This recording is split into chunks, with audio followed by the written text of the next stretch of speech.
Okay, I'm starting the recorder, so everything is being recorded at this point. All right, so I hope you guys got some time to take a look at the algorithm. I know what it looks because it looks really boring without any graphics, without um, anything to make it more interesting. But we're gonna get started here. So what the first bullet point is saying that we are given with these things, and the second bullet point is also something that's given to us. So the first part is, I'm just using this to represent the graph.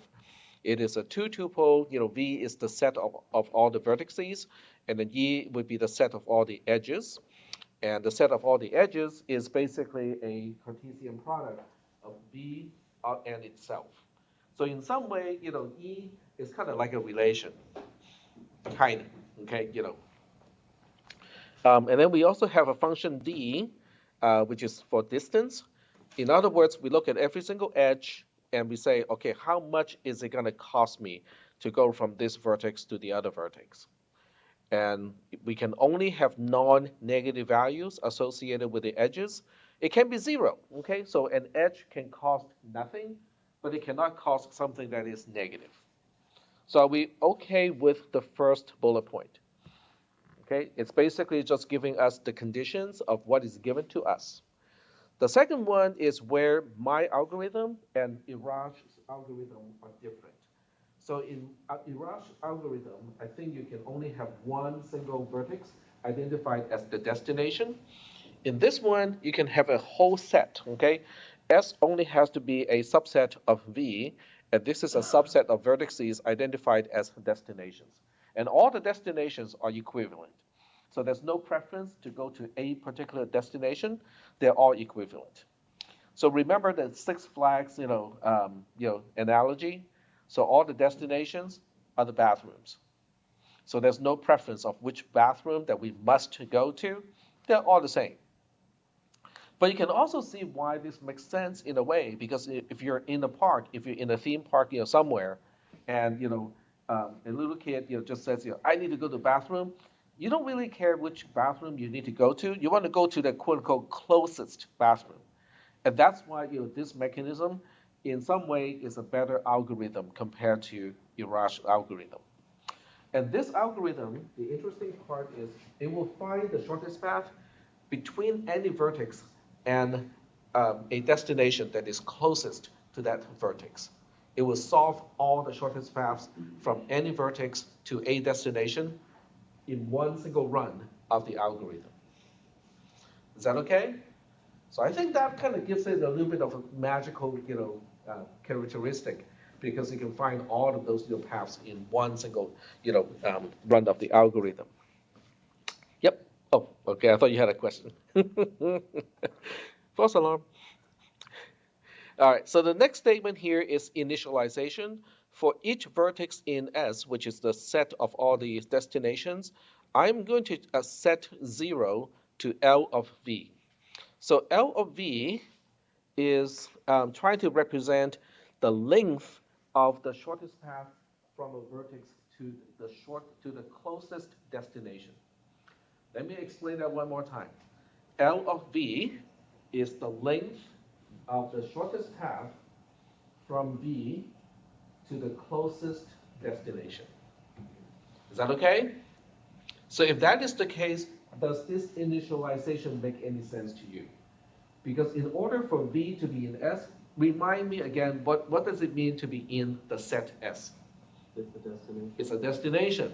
So if I'm already standing right next to the bathroom and I ask, what is the length of the shortest path to a bathroom? What would that be? It'll be 0 because I'm there already. Does that make sense? So that's why for each destination vertex, L of V is just 0 because we are there already. Is that okay? All right.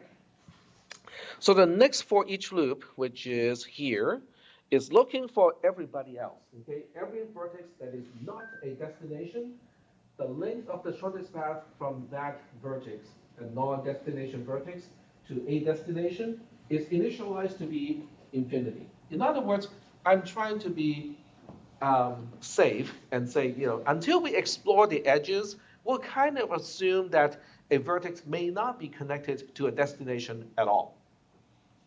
Is that okay? All right. And let me acknowledge the calendar event because otherwise it will keep beeping me throughout the entire class. So let me get rid of that. It's just a reminder that I need to go to this class. But since I'm here already, I'm good. All right, so I'll be okay for the first 4 bullet points. The first 2 are really just describing the parameters to run the algorithm. The other 2 are for initialization of the L value. The L value, one more time, is the length of the shortest known path from a certain vertex to the closest destination. All right? So, you might want to write it down or at least jot down the time because knowing what L is representing is important. So the next one here is to initialize a variable that we use in the algorithm. So variable Q is also a set. It is just initialized to the value of S. So these two will become the same. So this is what I call the set of boundary vertices that have just updated length to a destination. And this is my starting point. And we do okay so far with this. So set Q is going to be used in the algorithm. Set S is just an input parameter. Okay, that's just something that we're given with. I would rather not modify it, and that's why I initialize Q to be the same as S. And then from this point on, I'll just be messing around with Q, and I'll leave S alone as a parameter. Any questions up to this point? Okay. So the next thing we do is to initialize E prime to be an empty set. So E prime is storing the solution, so to speak, of running this algorithm. So the shortest paths, okay, the edges of the shortest paths from every single vertex to the closest destination will be stored in E prime. So E prime is really just a local variable that I have set up to store the solution. Is that okay? So Q is a set that I need in order to run the algorithm, and then E prime is going to store the answer or the solution to the shortest paths. Any questions up to this point? Okay, so we're going to run the algorithm now. So the algorithm is one gigantic loop. This is a while loop, and it ends all the way here. So let me see if I can still see the entire algorithm. I need to maybe zoom out one level. There we go. Because I want to make sure that I can show the end and also the beginning of the entire loop. There we go. Okay, excellent. So the loop says, as long as Q is not empty, we'll do the following. So that means as long as I have some vertices where its L value just got updated and is not processed, I will continue to go through the loop. The next statement is to select a V in Q such that for all W in Q, L of V is less than or equal to L of W. Okay, so let's just kind of pause here because let's try to understand what is the criteria of selecting a vertex V in Q. Now, obviously, if Q only has one element, there's no such thing as selecting because that's going to be the element that I'm going to choose. But what if there are multiple elements in Q? Then what are we actually trying to say with this part of the sentence?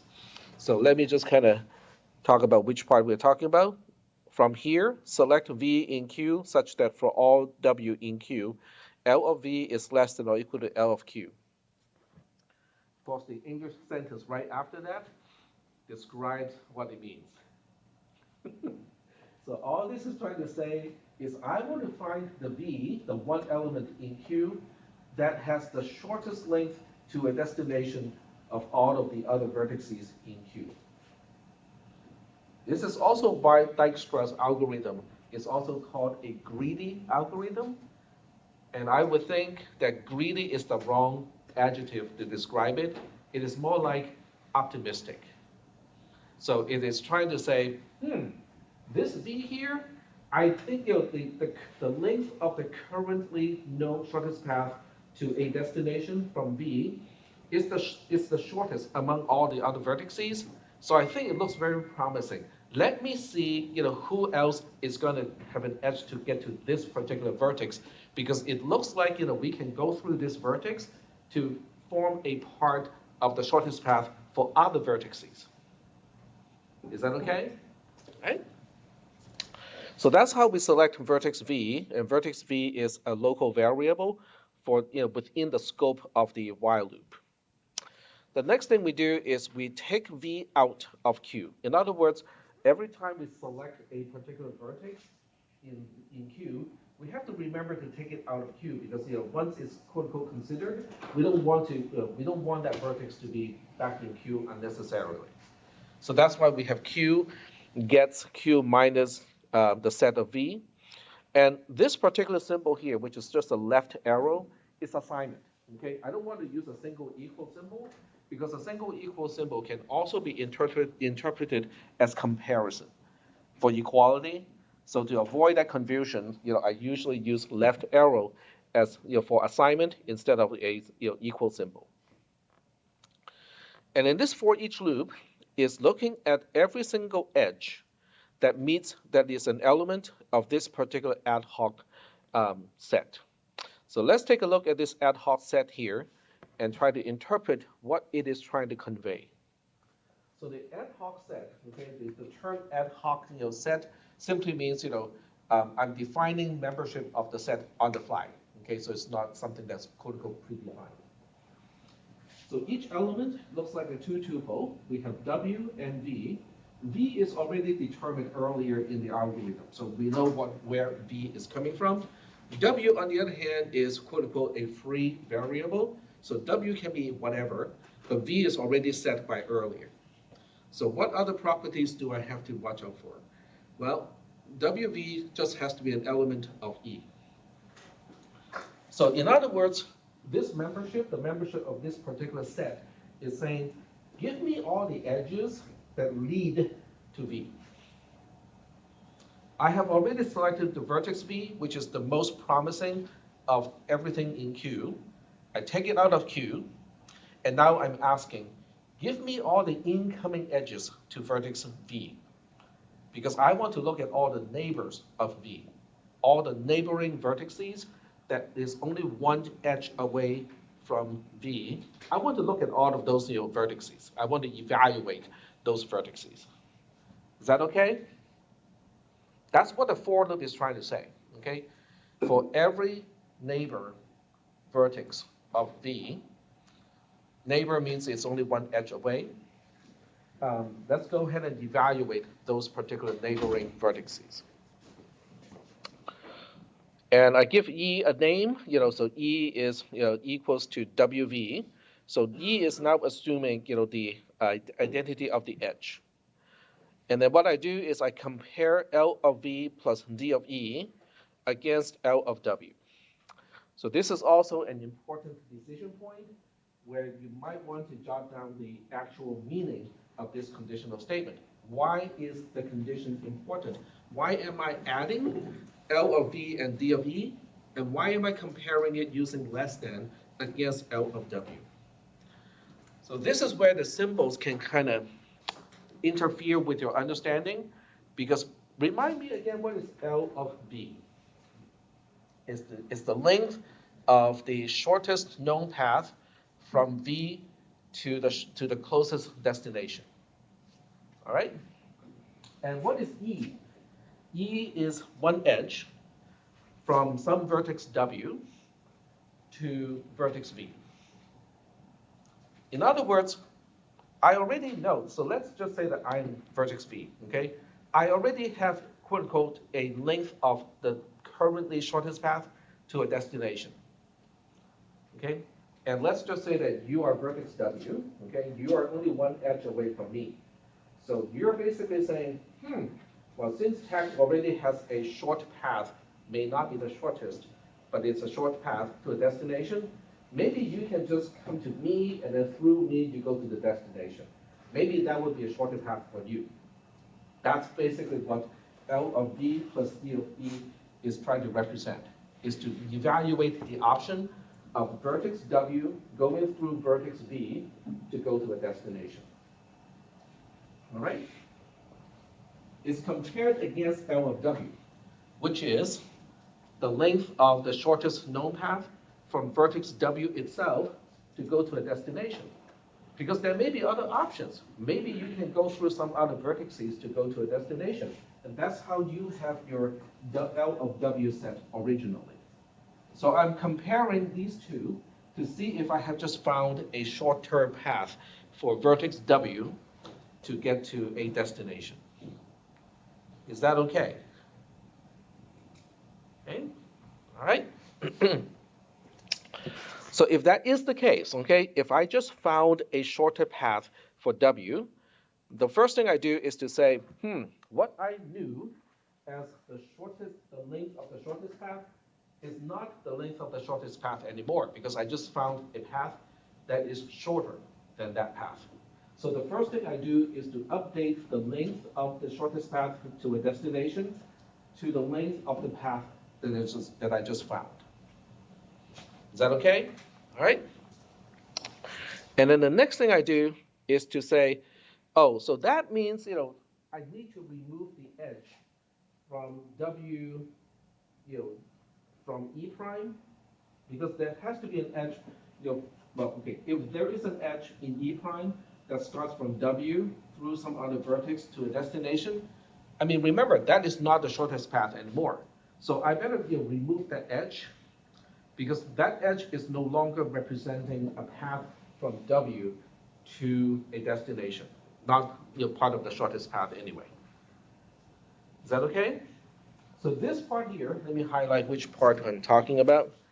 So this part here is simply saying, um, I'm erasing, a mistake, okay? Because I thought that this edge was part of the shortest path, WU. It's not really, an edge of the shortest path anymore because WV is part of the shortest path now. So I'm correcting an earlier quote-unquote mistake. And then the next one here is simply to reintegrate the edge WV, which is also known as E, into E prime, because that edge, this edge here, is now a part of the solution. All right? And because I just updated, the L value of W, that means, W has to be added, okay, unioned with Q, because, I just changed the L value. Is that okay? And the reason why I have to do this is because I just found a shorter path for W to get to a destination. What about all those neighbors of W that has incoming edges into W? Guess what? They might go through the new path from W to go to a destination, so those vertices may find a shorter path as well. So that's why W has to be added back into Q so that I have a chance to explore all the incoming neighbors of W, because W itself just got a new shorter path. Are we kind of still doing okay so far? Okay. And that's it. That is the end of the conditional statement. And the conditional statement is the last thing of the for each loop, and the for each loop is the last thing of the while loop. And when the while loop exits, then the new solution graph is just G prime, has the same vertices, but the edges will only be E prime. E prime is guaranteed to be a subset of E. All right. So they all kind of make sense, right? When I describe it, I hope, just semantically, each statement seems to make sense in what they're doing. So now we can go ahead and trace it, okay? What we can do now is to trace it. And I forgot to do one thing. I forgot to give myself a good example to trace. So what we'll do is we're going to go construct a case, okay? So I'm going to teach you guys how to construct a tricky graph, because what we want to do is to try our best to trick Dijkstra's algorithm and say, you thought that was a shortest path? No, I'm going to present a shorter one. And you think that one was the shortest? Nope, we just found an even shorter one. So we want to trick the algorithm, and we want to confirm that in each case, the algorithm go like, oh, so that one was not the shortest path. I just found a shorter path, okay? And we'll go ahead and update the values accordingly. All right, so we'll switch to Zerno, because this way I can actually draw a graph, and it makes more sense when you can see the graph itself, because otherwise I can give you the set representation, and it's harder to kind of visualize. Okay, so I'm gonna have to collapse this, and I just bumped my HDMI splitter, and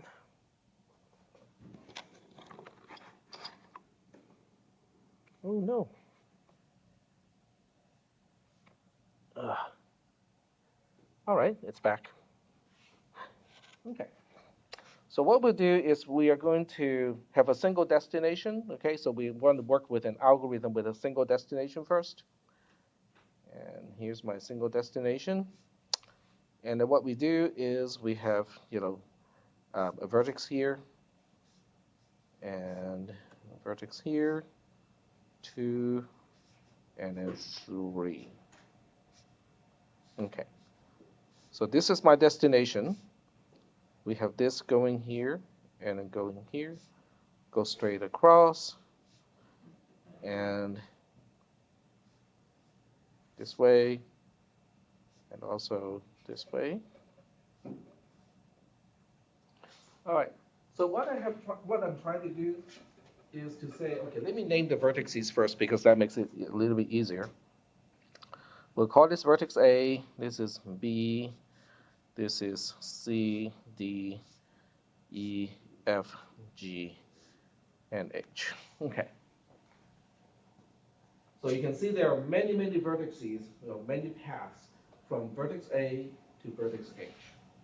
What I want to do is to basically trick Dijkstra's algorithm so that the first path that we found is not the shortest, neither is the second, nor the third. Okay, so I'm going to try to force it to find the shortest path, despite each one looks like it is the shortest. So the question is, how do we set up the values? How do we set up the distances of the edges to force Dijkstra's algorithm to have to reconsider all the time? Yep. Um, E has to be the closest, and then the F and G have to be farther away. So E is, okay, all the edges must have non-negative values. So that means the distance from E to H has to be greater than or equal to the L of F to H and so on. Okay, so remind me again, which vertex is going to be in Q? Q starts with a single vertex in this case. Which vertex is in Q to begin with? In other words, how do we initialize Q? It's the one with the shortest length to A, right? Sorry? It's the one with the shortest length to the origin, or A, right? The set Q starts with the destinations. So in this case, we have a single destination, and it is H. So we have to start with H. So H is removed from the set first, and then we look at all the incoming neighbors of H. So you can see that A is one of the neighbors of H already. So we're going to update the L value of A from infinity to whatever the edge AH has. So that becomes the initial value of L of A. But we want to basically say every single time we thought we had the shortest path, it's not. So that means L of A has to be the largest value initially compared to the other edges. So I'm just going to give it a kind of really large value, say 100. Okay? So now we want to make sure the path of ABH is the second highest in terms of the length. Yeah, the length in terms of length, And then ACDH would be the third largest, and then the shortest path has to be from A to E to F to G to H. So we want to make sure the summation works out that way. But we also want to kind of trick the algorithm into exploring ABH first, and then ACDH, and then last it will explore or expand from G back to F and then back to E and then back to A. So that's kind of the intention. All right, so that means we can make this say 80. Um, and then let me see, would that work? Yeah, it will work. And then DH has to be less than 80. That has to be moved. Okay, so that's not going to work. Okay, excuse me. Um,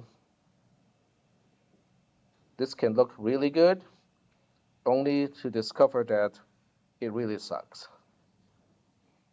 I'm looking from the perspective of the algorithm because the algorithm will, will explore all the incoming neighbors of H. So that means in the first round, it's going to explore vertex B, A, D, and G, and it's going to look for the most promising one to expand. So that's what I'm forcing B to be the most attractive, and then D to be the second most attractive, and then also making GH to be the least attractive. So let's say with a cost of 30. All right, but I also want it to go through vertex C from D. So that means I can put a 5 here. So 25 would still be less than 30 because I don't want it to go from G back to F until we have explored ACDH.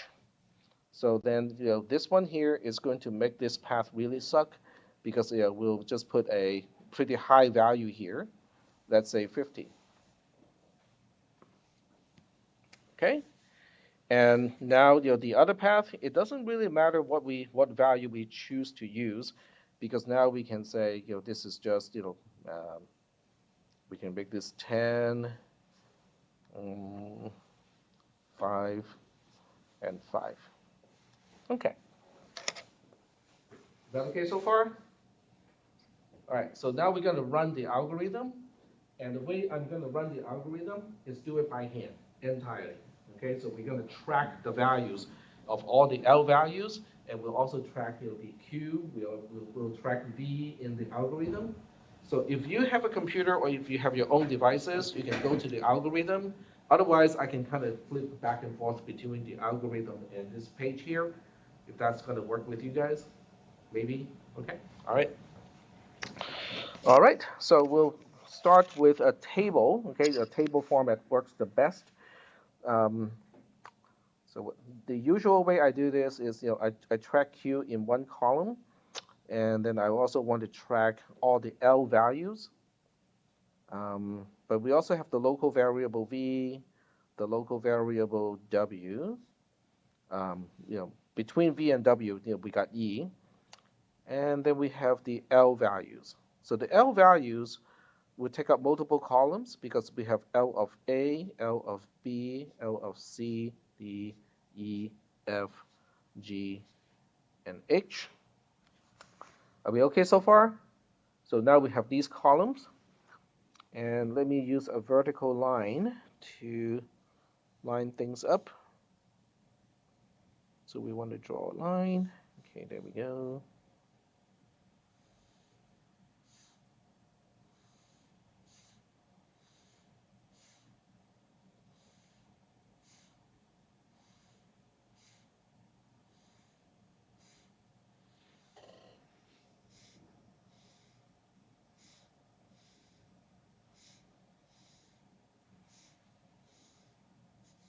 All right. Okay. All right. So we'll start Q with the only vertex in this entire graph, which is H. All right. And if I only got one element in Q, do I really have a choice when I say, okay, give me the most promising vertex in Q? What is it going to be?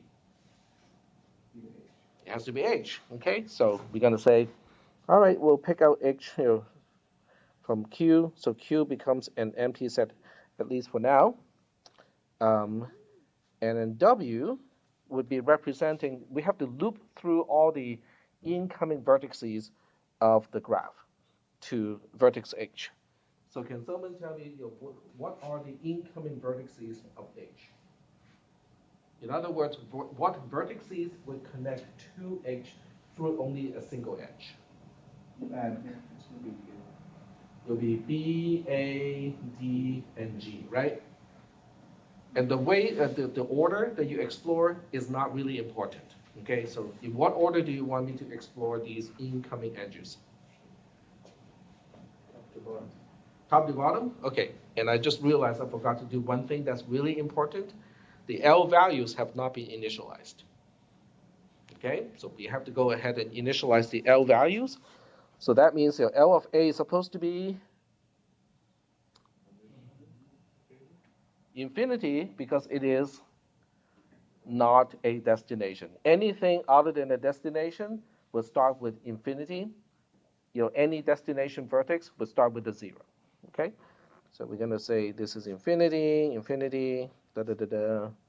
They're all infinity until we get to H, which has a value of zero. Okay, now that's better because otherwise there's no way I can actually do the comparison. Okay. Next thing in the algorithm is we are now looking into all the incoming edges. So out of B, A, D, and G, which one do you guys want me to explore first? Doesn't really matter. B. B, okay, so let's choose B. So that means W is B. And now we ask the question of, well, um, what is L of H plus the distance of going from B to H? What is the sum of that? L of H is easy. L of H is zero because it is a destination. What about the distance from vertex B to vertex H? According to the graph, it's a 10. 10 plus 0 is 10. So now we have to compare the 10 to L of B, right? And what is L of B at this point? You can look up the under L. It's infinity. Okay. Is 10 less than infinity? Okay. So the condition of the conditional statement is true. Let me kind of flip back a little bit so you guys know what I'm talking about in the algorithm. And of course, the algorithm has to be on the wrong side of the monitor because earlier it lost track of the monitor. So I'm talking about this condition here. It is true now, okay? Because L of B, which is this part here, is infinity. L of H is 0. D of E, which is the edge that we are looking at, has a distance of 10. So we are looking at 10 being less than infinity. It is true. Okay. So now we go back to the trace. Let me go back to the trace itself. There we go. So now we update L of B, which is here, to be 10. So what this is representing is the length of the shortest path known up to this point from vertex B to a destination is 10 instead of infinity. And then we have to take that away from E prime, so I have to remember to put an E prime here. So E prime was initialized to an empty set. There's nothing to remove from E prime. In other words, I do not yet have a path going from vertex B to a destination. Okay, so nothing to correct. I have not made a mistake yet. So there's nothing to remove from E prime. So now I have to add an edge to E prime. So the new edge to add to E prime is simply BH. In other words, BH is an edge of a shortest path. In this case, well, it's pretty clear. It is the shortest path from B to H. Okay, that's done. And we also have to add B to Q. So Q now has one single element of B. Is that okay? All right. All right. So out of the four, let's see, one, two, three, four. Out of the four incoming neighbors of H, which other one do you want me to explore next? Once again, it doesn't really matter. Just randomly pick one. You can choose between A, B, or G. A. Okay. All right. So we'll choose A. All right. So now your W is A, and then once again, we are looking at the conditional statement. We're trying to compare L of H plus D of WV and comparing that against L of W. Okay. In other words, A goes to H. We know how much it's going to cost us from H to go to a destination. It's zero because vertex H itself is a destination. So now we just have to factor in the distance from A to H. The distance from A to H is 100. So that means L of that means that we have just found a path with a cost of 100 going from vertex A to vertex H. Sounds terrible, but we have to compare that to the length of the known shortest path from vertex A to a destination, which is represented by L of A. What is L of A at this point? It's infinity. Well, 100 is a large number, but it's still less than infinity, right? So we have to go through. So the condition is true again. So now we have to go to this and go like, we can update that to 100. We look up E prime. E prime does not have anything that is originating from vertex A, so I have nothing to remove. But I do have to add the edge. So BH, AH are now added to E prime. Well, they're both in E prime now. And then we also have to remember to add vertex A to Q. So Q now has two elements. Okay, so we got two more vertices to go. I'm just going to go for vertex D in this case. Okay, so vertex D, kind of the same deal. DH has a distance of 20, so that's going to be a shorter path. Because comparing that to infinity, this is shorter. So, and I have nothing to remove yet from E prime. So now we have BH, AH, and DH. Oops, close in that. And then we also have to add vertex A and D to the set. So we have A, B, and D in the set. And then last, we have a vertex G, kind of the same deal, 30. So the L value of G is going to update to 30. I have to add one edge here. So we have BH, AH, DH, and now GH in the set. And we also have to add it to Q. So we have A, B, D, and G now. Are we doing okay so far with this? So this concludes the for each loop because I have already explored every single incoming edge to vertex H, which is the destination. That's my starting point. So after the for each loop is done, we go all the way back to the while loop. The while loop says, well, as long as Q is non-empty, we're not done. We look at Q and go like, man, we're not done. What is the next thing we need to do? We have to find the most promising vertex in Q. So which one looks the most promising to you? In other words, which one has the least L value? And by the way, if two vertices have exactly the same L value, pick either one, doesn't matter. But in this case, we definitely have ordering. So L of A is 100, L of B is 10, L of D is 20, L of G is 30. So which one should I choose next? B. B looks most promising, right? So let's go ahead and look at B. So we pick B as V. So we use B over here. And now we have to look at all the incoming edges that end up at vertex B. So vertex B is all the way to the top. It only has one single incoming edge, which is coming from A, right? Okay. And now we have to say, well, we know from B to get to a destination, it's only 10. The length of the shortest known path from vertex B to a destination is only 10. And we know A is only one edge away from B, and that edge has a distance of 85. 85 plus 10 is 95. And 95 compared to what A currently has, it's still a little better, right? So we update L of A to be 95 now. 85? It's 95 because it's 85 plus 10. Okay? Then we have to do a bunch of stuff now, okay? Because when we look at E prime does have an edge starting from vertex A. That has to disappear. That has to go away. And instead, we're going to have the edge AB put into E prime.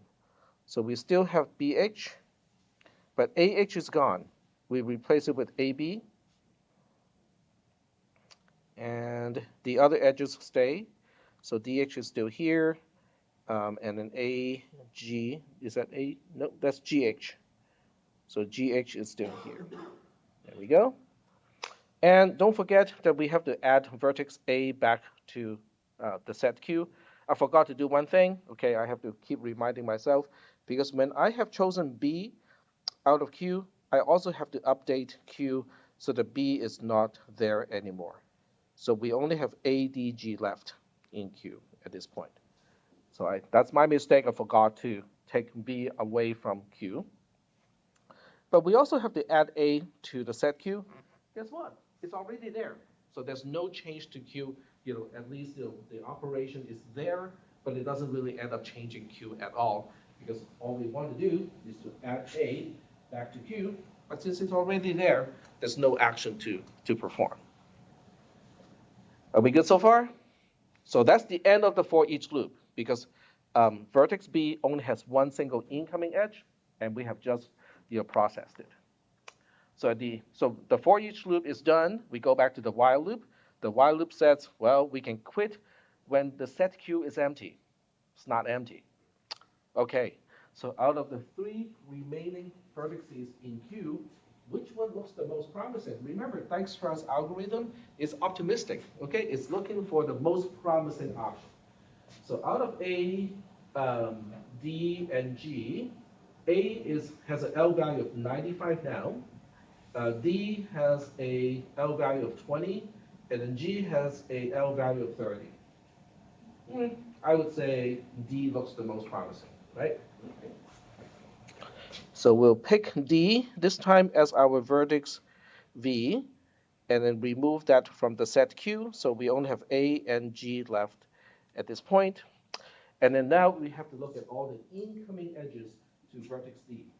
There's only one, which is our vertex C. And now we say, okay, vertex C, are we getting a new shorter path for you? So the first thing we ask is, what is the length of the current shortest path from C to a destination? That would be L of C. L of C is still infinity. In other words, I have not found a path from vertex C to a destination yet. Okay, what about the new path that we quote unquote just found, which is vertex C going through vertex D to a destination? So we have to look up L of D. L of D is 20. And then we have to look up the distance from vertex C to vertex D, vertex C to D, which is 5. So we go like, okay. So it's 5 plus 20, which is 25. Is 25 less than infinity? Yeah. Okay. So we'll go ahead and say the condition is true. And then we go to, this time it's going to, I forgot to update this. This is C. So we look up L of C, and then we update that to 25. And then we have to add the edge from C to D into E prime. So we have BH, AB, DH, GH, And now we also want to add CD. Are we doing okay so far? Okay. And we also have to add vertex C to the set. So now the set Q has A, C, and G in it. That will be the end of the for each loop because I have explored all the incoming edges to vertex C. So now out of I go back to the while loop. The while loop says, well, we can exit only if Q is empty. Q is not empty. Q has 3 elements in it. So now we have to ask, out of these 3, which one looks the most promising? L of A is 95, L of C is 25, and then L of G is 30. L of C still looks the most promising. So we take C out of the set. We select C, take it out of the set.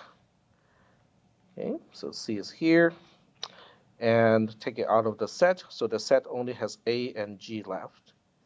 Okay, and now we ask, okay, who are the incoming edges to vertex C?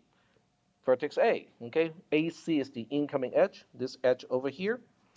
And we want to say, well, did we just find a shorter path from vertex A to a destination?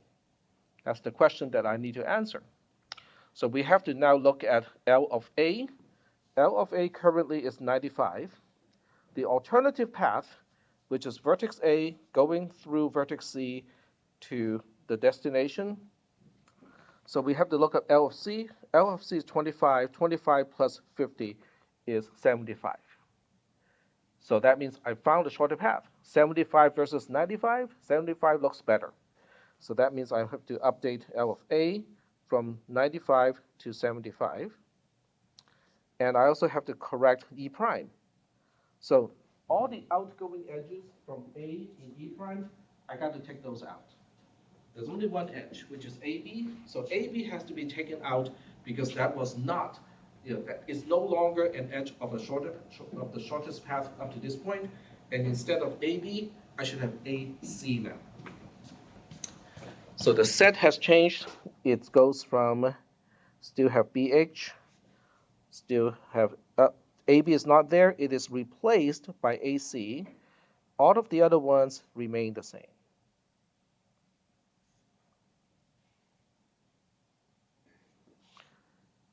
All right.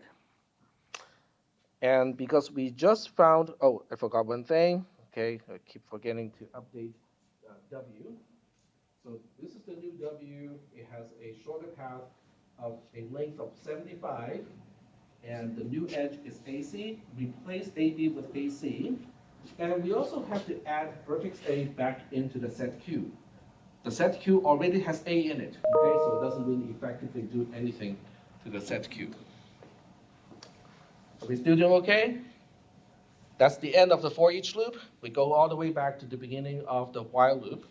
The while loop says, well, we can exit, but only if Q is empty. Q is not empty. It still has 2 elements in it. So we have to look at these 2 and see which one looks the most promising. So finally, G looks the most promising because L of A is 75, L of G is only 30. So now we go for L of G. We take G out of the set as V. So now the set only has A in it. And then we ask, give me all the incoming edges of G, and we'll evaluate those edges one by one. G only has one incoming edge. It's coming from F. So now we have to say, well, are we finding a shorter path for vertex F to a destination? Well, let's find out what is the current length, the length of the current shortest path from F to a destination. L of F is infinity, okay? We haven't found a path yet, okay? What about the alternative? The alternative is for F to go through G to go to H. L of G is 30, and then the edge from F to G has 10 as a distance. 10 plus 30 is 40. 40 looks better than infinity, so we're going to update. So the condition is true. So we look up F and go like, okay, we found a shorter path. and it has a distance of 40. And then we add that to the set. So now we have BH, AC, DH, GH, CD, and the new one, which is FG.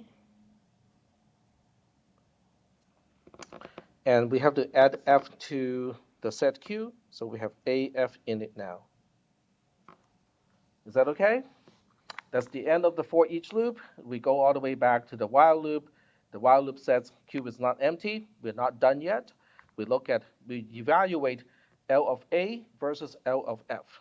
L of A has a value of 75. L of F has a value of 40.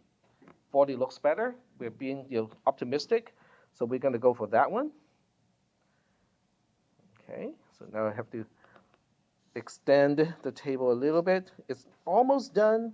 Right now it's just going to be quote unquote linear because there are no other there are no branches to evaluate anymore.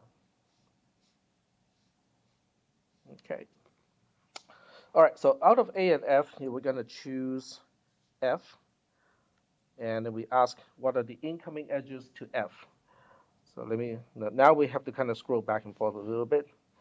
Or I can just kind of copy this portion down. Let me see if I can do that.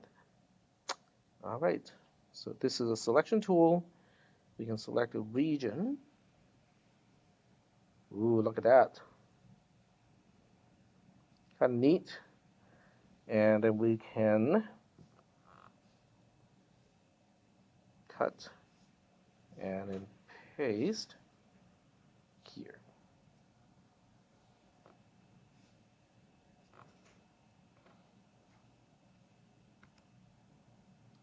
Oh, that is not where I wanted to go. So we want it to be here. There we go. All right, so back to tracking down what the algorithm is going to do. Right. So looking at F, it has one incoming edge, which is EF, has a cost of 5. Vertex E currently has a L value. Oh, okay, so that did not work out. Okay, undo, and then Control V, and stash it over here. Okay, all right, there we go. Pencil tool. All right, so we have E over here. Okay, where's my pencil? E, there we go. So now we have to look up L of E. L of E, okay, this is A, B, C, D, E. E still has a L value of infinity. And now we have to say, okay, well, what is the alternative? The alternative is 5 plus 10 plus 30, which is 45. 45 looks better than infinity, so we're going to update the L value of E.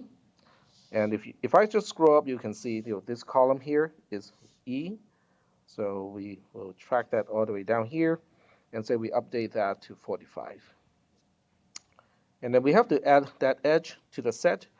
So this is BH, AC, DH, GH, CD, FG, and now we have EF. Okay. And then we have to add E to the set. So we have A, E, and by the way, F has to go away when we choose it. And that's the end of the for each loop. We go back to the while loop. The while loop looks at the Q. It is not empty. So out of the L value of A is 75. The L value of E is 45. 45 looks better. So I choose E as my V. And then now we look at all the incoming edges to E. There's only AE. So W is going to be A. So now we compare again. L of A right now is 75. What that is representing is the length of the shortest discovered path up to this point. The alternative is for A to go through E, to go to H. L of E is 45. The edge going from A to E is only 5. 45 plus 5 is 50. So we're comparing 50 to 75. Well, 50 is better. So now we say, okay, fine, we have to update again. So now we have to update L of A to be 50. And now we have to make some changes to E prime. So B of H gets to stay. AC is going to be replaced by AE because AC is no longer a part of the shortest path from vertex A to a destination. It is now AE that is representing a part of the shortest path from vertex A. The rest, I'm just copying. So we have DH, oops, DH. Okay, that looks ugly. DH, GH, CD, FG, EF, and then that's it. All right. Um, and then we have to add A. Okay, I forgot to remove E from Q again. Okay, so now we have A to add to the set Q, but it already has A in it, so there's no actual change to Q. That's the end of the for each loop again. So now we go all the way back to the while loop. The while loop says we still got one element in Q, so we cannot quit yet. So this time A has to be chosen as V because that's the only vertex left. But A has no incoming edges. A has no incoming edges, so the for each loop has nothing to do because there are no incoming edges to A. So that means well, I forgot to remove A from Q again. Okay, nothing to do with the for each loop. We loop all the way back to the while loop. The while loop says, are we done? Because if the set Q is empty, then we are done. Well, yes, we are done here. So that concludes the run of Dijkstra's algorithm. But what is the result? What did we find? What is in E prime? Let's check out what is in E prime. So I'm going to use the green color to highlight the edges in E prime. So if I look up E prime, we have BH in it. So BH, this one, okay.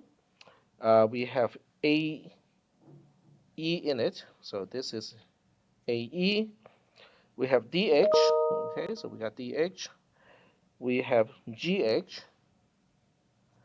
And then we have CD. We have FG. And then we have EF. And that's it. So the green edges are the ones that are highlighted in green. They are in the solution. Are we doing okay so far with this? Yes? All right. So this gives me not a single shortest path from a vertex to another vertex. This shows me from every single vertex, how should I go to a destination? Pick any vertex, right? Just, I'm going to pick C. Okay, the quickest way for C to get to a destination is to go to D and then go to H. It's just that simple. Are there any questions?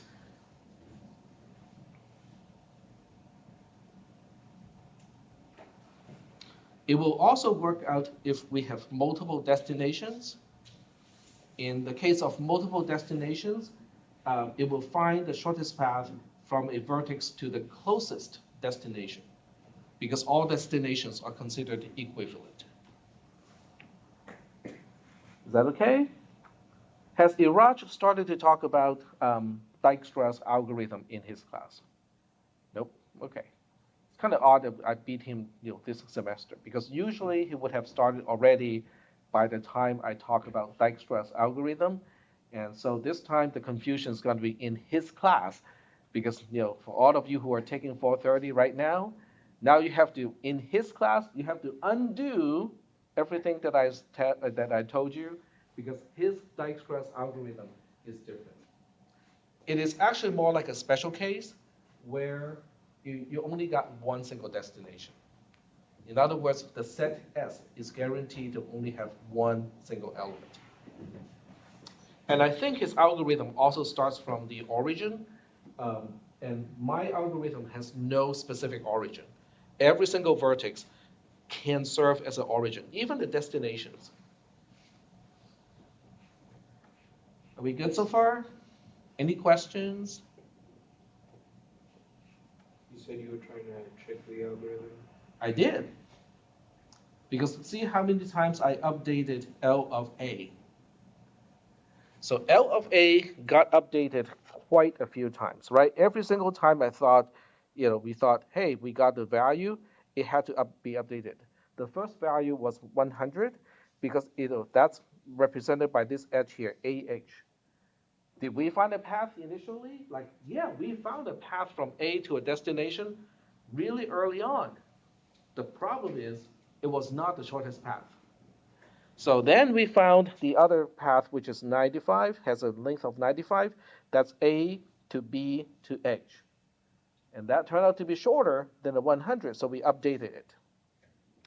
And then we found a path with a length of 75 because we went from A to C to D to H, and that path has a length of 75, so I have to update L of A to 75 at this point.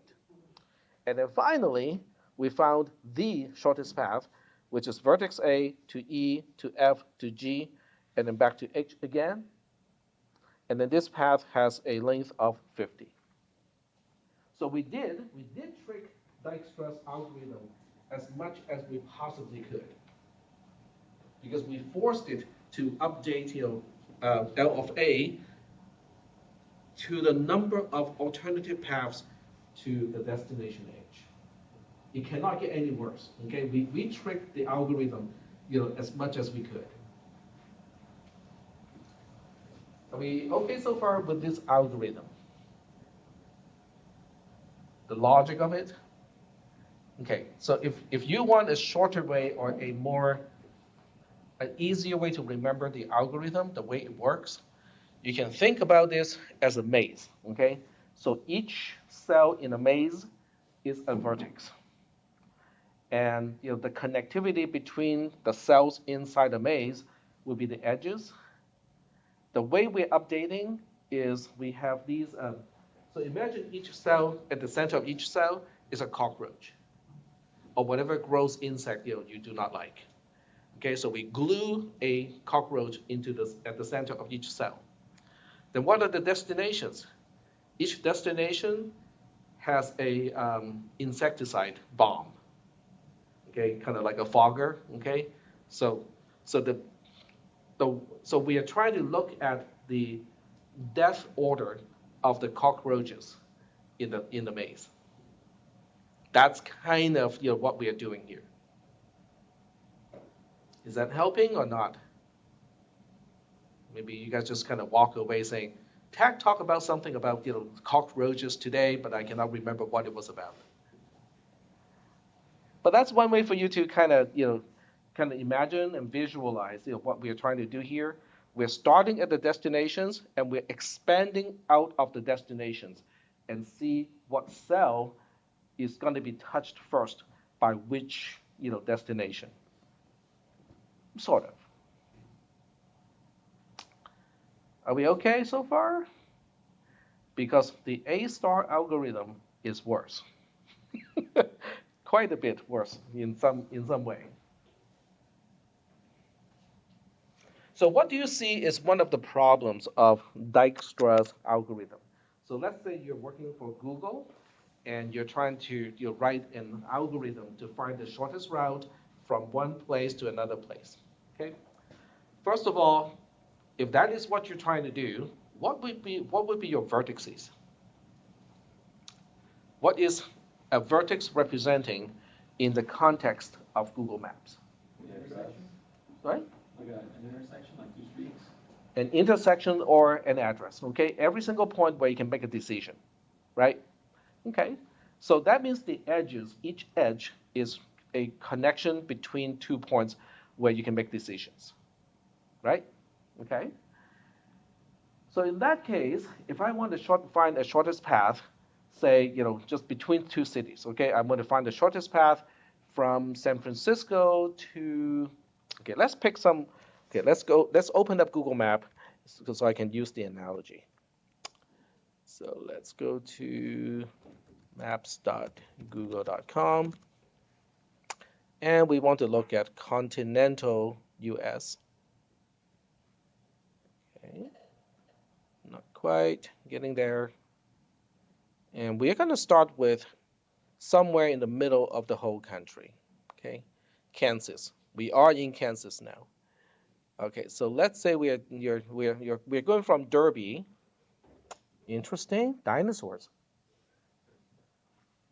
So let's say we're trying to go from Derby to San Francisco. We're trying to plan the shortest route from Derby to San Francisco. And San Francisco, well, actually, let me see which way is better. The other way around, okay? We're going from San Francisco to Derby, all right? So Derby is the destination.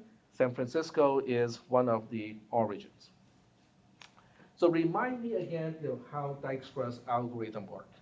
We only got one destination now, okay? So we are starting with Derby and say, okay, Derby, you have an L value of 0, right? And then we look at all the incoming edges to Derby. In other words, we look at how do you pronounce this? Wichita. Wichita. Okay, so we look at Wichita and go like, okay, so what is your edge going from here to here? Okay, and then so all the incoming edges, all the roads leading to Derby, will explore one hop, right? And out of all of those incoming edges or incoming vertices, we pick the one that is the shortest. But guess what? The one that is the shortest may be on the wrong side, okay? Because San Francisco is to the west. But it's entirely possible the closest one, the closest town to Derby is on the east side of Derby. So the general problem with Dijkstra's algorithm, if you're only concerned about going from one vertex to the destination, it will explore a lot more than just that. Just imagine that this is Derby. The first round is going to look at the circle around Derby. The second round will expand the circle. So that circle with Derby in the center will keep expanding until we get to San Francisco, which means to the north, it's going to go all the way. To the south, it's going to go all the way. To the east, it will go to New York. And then to the west, it will get to San Francisco. We are going to explore a lot of things that we really do not need to explore. Will it find the shortest path? Yes, it will find the shortest path from San Francisco to Derby. And it will find the shortest path from every city in the United States to Derby as well. Do you care? Probably not. Okay? So that's kind of one problem with this version of Dijkstra's algorithm. But even if you're not using this version, you go like, oh, that's just tax algorithm. That's why it's so messed up. Okay? So let's say you're using Iraj algorithm, which starts from the destination, but it doesn't matter because it's not informed, which means if we are reversing the trip, okay, so let's say we are going from Derby to San Francisco, and we're using Iraj's, Dijkstra's algorithm, but in that case, it's using a concentric exploration from the origin. So we are still looking at all the paths from Derby to Dodge City on one side, to Pittsburgh on the other side, and so on. So we still end up exploring the entire United States before we found the shortest path from Derby to San Francisco. So what is the problem? The problem is Dijkstra's algorithm is quote unquote uninformed. There's no heuristic to guide it. It's like, I don't think we have to explore that way anymore because San Francisco is in the opposite direction. Is that okay? That is That's why the A star algorithm was invented to give it more guidance. You're giving the search algorithm guidance. So are we okay so far with the discussion of why Dijkstra's algorithm may not be the best algorithm, even though it is correct, it will get the job done, but it's kind of like exploring a lot of stuff that you may not need to explore.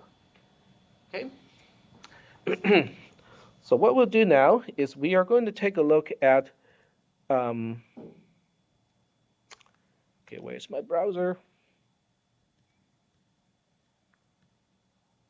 Oh, it's the same browser, just a different tab. Sorry, I forgot. Okay, so we are now going to take a look at the A star algorithm. So the A star algorithm, the main difference is it makes use of a heuristic function. So let's take a look at the symbol of the heuristic function, which is this portion here. H colon V Cartesian product with x, and x, by the way, is the only destination in this case, maps to R star, which means it is mapping to non-negative real numbers. Okay, so this is the part that is kind of interesting. Okay, so let me just kind of focus on that part. It's a Cartesian product, but the second set is just has one single element, which is x, and x is the destination, and I mentioned that somewhere. Okay, one single destination, which is represented by x. So the heuristic function is a way to guess. Okay, it is trying to guess from every single vertex to the destination. What is your guess? Okay, just give me a rough estimate. So if I go back to Google Maps, okay, the heuristic function can be very simple. So if I just kind of zoom out and let me put a pin on Derby.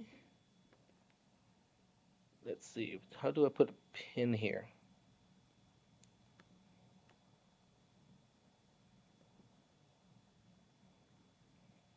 Okay, just pick a random spot. How do I put a pin?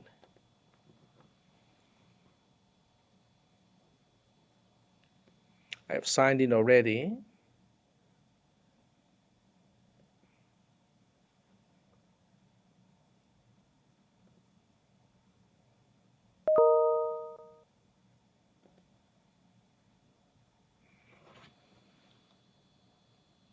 Oh, but it does have a really neat feature, which is measure distance. Okay, there we go. I don't even need a pin. I just kind of need to. There we go. We got a pin. All right. So the heuristic function is a guesstimate. It has to be something that's easy to evaluate, and it has to be not overestimating the actual cost. All right? So in the case of a map, it's easy because all you need to do is to use the straight line distance as a guess. In other words, I can now say between Derby and let's see, measure distance to click on the map to trace a path you want to measure. And this is San Francisco here. Click on the map. Okay. There we go. So it says here it's about 1,339 miles. This is a good way to use as an estimate because that distance is easy to compute. If you know the GPS location of Derby and you know the GPS location of San Francisco, there are formulae that you can plug in and it will return the actual distance, the straight line distance on the surface of the Earth. It will just give you that distance. Okay? Second question, is this distance always guaranteed to be not overestimating the actual driving distance between Derby and San Francisco? This is a straight line, right? Is the highway a straight line? It kind of zigzags, and sometimes you have weather conditions, you have to go around certain regions and so on and so forth. So your actual driving distance is guaranteed to be longer than the estimate. Is that okay? So these two requirements are met by just using a straight line distance. The first one is it cannot overestimate. Okay? Until the day where we can have wormholes and stuff like that, we can teleport from one point to another point. Yeah, I think this is pretty safe. Second one is it has to be easy to compute, right? This is pretty easy to compute. Now, why is this helpful? Because now we can say, well, if we look at all the other destinations on the east of Derby, do you think they will have a closer estimate compared to other cities to the west of Derby? And we want to go from Derby to San Francisco. The answer is no. This is why this is what we call a heuristic function. It gives the algorithm guidance. It's like I don't think we need to explore on this side.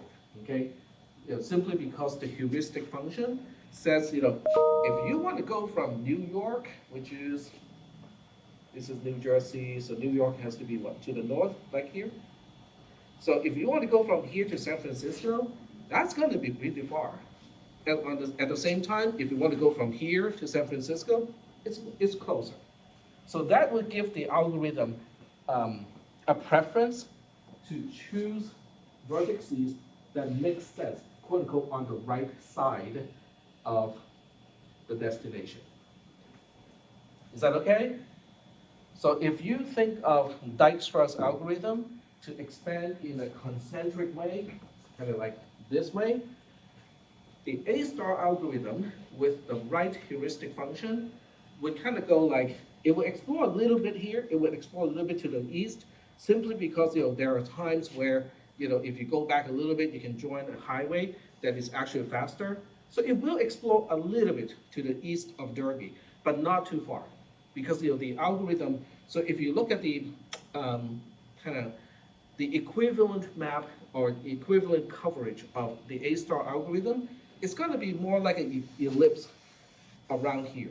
That would be the region where the A star algorithm will actually try to explore. Compared to Dijkstra's algorithm, which starts from here and it just goes like this. Is that okay? So I think this gives you a more visual representation of the differences between the A star algorithm compared to Dijkstra's algorithm. Um, then somebody's going to ask, what if you make the heuristic function just 0? In other words, don't ask me, if you ask me, what is the estimate from any place to go to San Francisco, I'm going to like 0. That will degenerate A star algorithm into Dijkstra's algorithm. So if you apply A star's algorithm, but your heuristic function doesn't make sense, it will degenerate into Dijkstra's algorithm. And then one more question. Can we do some really kind of tricky heuristic function to trick the A star algorithm to explore unnecessarily on the other side? The answer is yeah, to a certain extent, okay? Because remember, the heuristic function still cannot be overestimating, so that gives you only a little bit of flexibility of tricking the A star algorithm. But you can, it's just it's somewhat limited. Are we okay so far with this? All right. So we are running out of time today, which means on Wednesday, I want you guys to have some time to read about the A star algorithm. So this way, when we start to talk about it, things will sink in a little bit better. So let me just kind of point out which algorithm here. This is the A star algorithm, and this is the actual algorithm itself. It has a very similar structure where there's a while loop here, but it gets a little bit more complicated because instead of the L function, we now have the G and the F functions and they serve a slightly different purpose. One of them is almost the same thing as an L function, and then the other one is a little bit more than that. Okay, so we're going to talk about the A star algorithm on Wednesday. All right, I'll see you guys in 2 days, unless you're also in one of my other classes. Oh, Michael, Mike, I got a question. Are you graduating next semester? I am. Are you still going to be here next semester, or are you going to be gone by next I'm semester? most likely gonna be gone. Okay, all right. I'm going to Sac State. Okay, so you're doing a transfer in spring. Exactly, yeah, spring semester. Oh, okay, that's cool. Yeah. I did not know that they do that. Yeah, I know. I didn't, honestly, I thought they always did in the fall. So I planned on taking like other classes like physics or. Okay, so the key question is, are you still going to be working with the design hub in spring? I mean, I would love to, but I mean, I talked to Veronica and she was like, "Oh, I don't know if you can Okay, based on your thing, but okay, of course, given the opportunity, I'd love to." okay, Because all right. and I was gonna. So I finished. So instead of I know the reason you liked one of the displays better was mobile functionality, but I was able to just do what's called like a media screen. And so whenever